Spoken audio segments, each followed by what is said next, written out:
হয়েছে সার না করে মাপি একটু ব্যালেন্স করতাম না ভাই।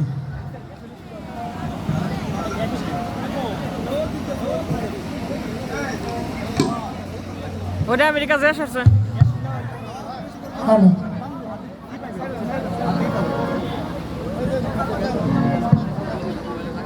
যাই হোক এখন একটু বিচ্ছেদ গান করবো আমি, যেহেতু আমাদের শেষ প্রান্তে বাউল গান করে থাকি, লাস্টে একটা বিচ্ছেদ গান না গাইলে আসলে মজা লাগে না।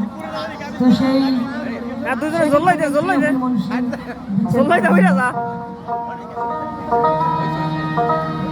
ঠিক আছে ওকে ওকে দেখছেন গ্যাসের লোক শুনে